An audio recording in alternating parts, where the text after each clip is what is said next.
People often rather dramatically say to me, all the good development sites in Brisbane are long gone. The reality is there is a lot of truth to that statement. I would suggest that probably 99% of the time, the inquiries that land on my desk have one, if not multiple issues on them. The question is not will a site have issues, the question is can you overcome those issues? In today's video, we're going to focus on one of the most common issues that we come across, which is flooding with respect to subdivision applications. If that sounds like it's something that's up your alley, then stick around. Okay, so I hate to burst the bubble, guys, but today I'm not going to teach you how to be a hydraulic engineer. We're not going to go into a lot of detail on this topic. My intention is just to give you that sort of high-level perspective and understanding so that when you come across sites like this, you know what generally to look for and what questions to ask. Like I said, I'm not going to teach you how to do an engineer's job. I will put the disclaimer out there at the end of the day, always talk to an engineer. You need to check these things with an expert.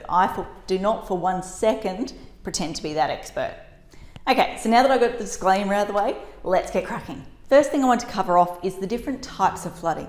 Technically, there's 4 different types of flooding. Now, I am going to shorten these. The first one is BR. No prizes for guessing what that actually is. Brisbane River.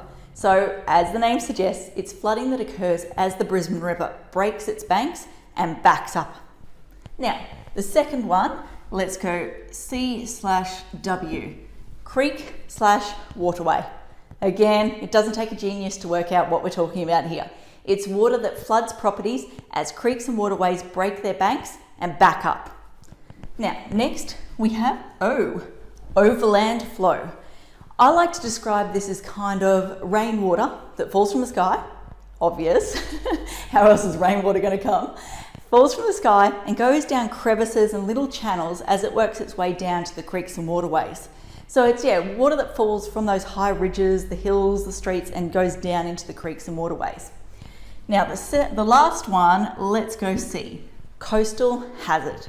That's water that floods properties through king tides and things like that. So as Moreton Bay breaks its banks and backs up over like areas like Shorncliffe, Sandgate, that sort of stuff.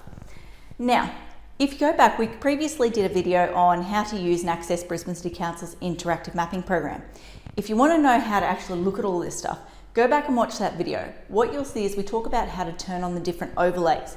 If you turn on the flood hazard overlay, you'll see those 3 different options listed. If you turn on the coastal hazard overlay, that's where you see the mapping for this last one here. Now, today's video, we're just going to focus on the flood overlay. We're not going to discuss the coastal hazard overlay. That's a different topic. So now that we've sort of explained all that, next thing I want to cover off is the 3 things that council looks at when you come to them with a subdivision proposal in a flood affected area. So at a high level, there's 3 different things that they look at. Now the first one, now how am I going to shorten this? Let's just go up land. So essentially what we're saying here is you need to demonstrate to council that you can get the building pads up, so the land up, to ensure it is not flood affected for the future dwellings or the future users, future residents, whatever you want to call them. Now, it doesn't necessarily mean you need to get the entire property up above the highest recorded flood level. It does vary depending on what the actual flood source is. So, Brisbane River, now let's see if I can remember this. You need to demonstrate that you can get the entire site up above the 2% AEP level, annual exceedance probability level. If you're more familiar with the old terminology, back prior to January 2011, so when we had the last major flood event, council used to use like Q50, Q100 terminology. That represented a 1 in 50 year flood event, a 1 in 100 year flood event.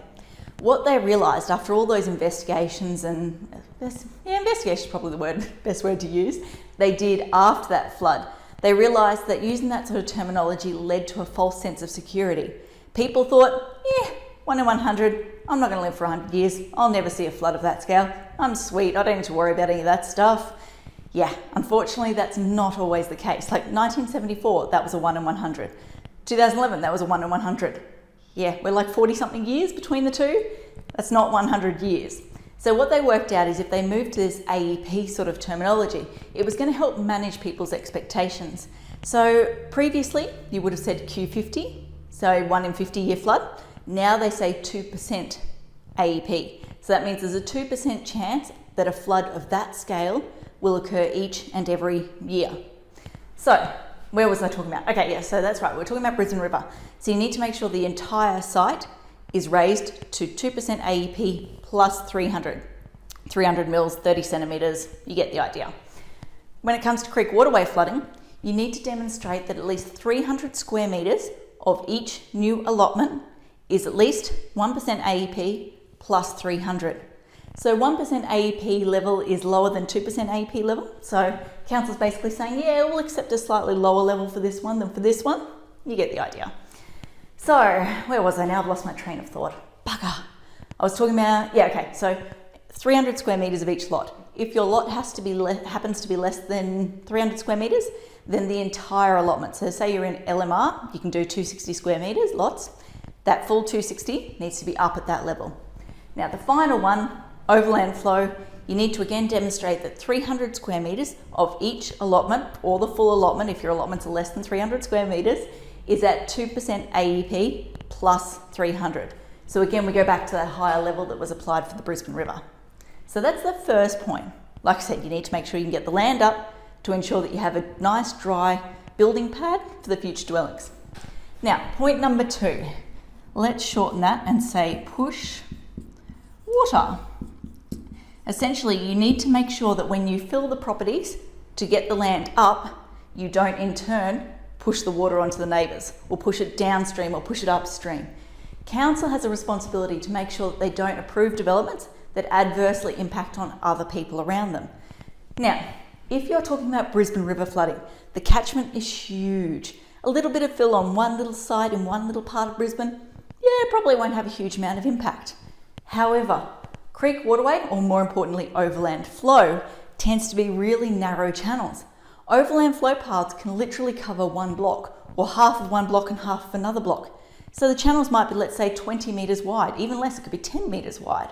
If you go and fill an entire site within that channel, it doesn't take a genius to work out you're going to push the water elsewhere. It has nowhere else to go.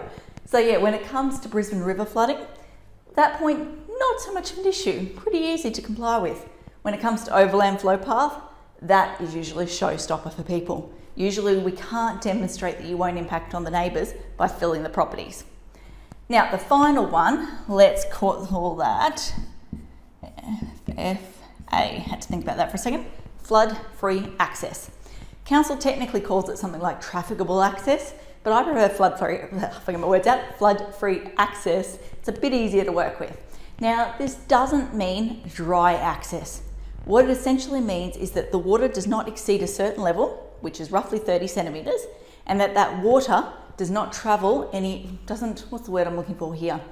It does not exceed a certain velocity. There we go, that's the word I was looking for, velocity. So basically, council wants to make sure that in a flood event, cars can actually get out.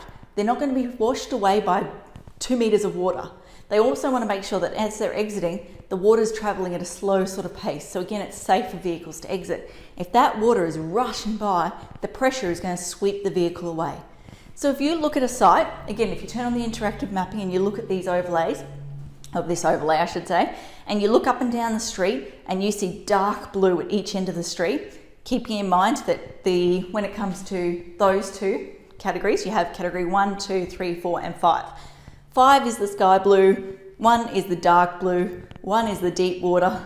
Sky blue 5 is probably not so deep. It's more theoretical potential flooding at this end. That's actual serious flooding at that end. So if you look at your overlay map and you see the dark blue, that category 1, up each end of the street, you have no way of exiting to get to dry land without travelling through that dark blue. I can probably tell you now, again, I'm not an engineer, but using common sense, if you have dark blue water, it's going to be above that 30 centimetre threshold and it's probably going to be travelling at a much faster rate.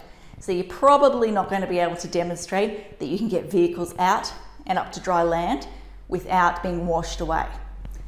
So there we go. I think that covers everything I wanted to talk about today. Like I said, we've got 4 different types of flooding. The 3 that we want to focus on are shown through the flood overlay mapping in Council's interactive mapping. There's 3 things that Council focuses on primarily. Number 1, can you get the land up? In doing so, do you push water onto the neighbour's property? And number 3, can cars actually get out if a flood event comes back? I said at the beginning, I will say it again, with all of this stuff, you always need to have a chat to a hydraulic engineer. So if you're actually looking at a site and you think, yeah, I can demonstrate all those 3 things, you then need to talk to an engineer to get their expert opinion. They're specialists in this sort of stuff. So hopefully that's helped give you a little bit more insight into the hurdles that you've got to overcome when you're looking to subdivide a property that is flood affected. If you have any questions, I'd encourage you to add them below. I'd love to continue the conversation that way. Until next time, thanks for watching. For all you red tape lovers out there, I have one thing to say. Well, no, actually, I've got 3. Number 1, the advice provided in these videos is general in nature. It's not site specific. You would be a silly billy to go and make financial decisions based on this advice without first checking with the town planner. Don't be a silly billy. Number 2, Brisbane town planning is in no way linked to Brisbane City Council. The views expressed in these videos are my own, not council's. So if you don't like them, blame me, not council. Number 3, what was my number 3? Oh yeah, the views expressed in these videos are accurate at the time of recording. If you're watching this video back 10 years from now, the views may not be so accurate. That's all. Bye.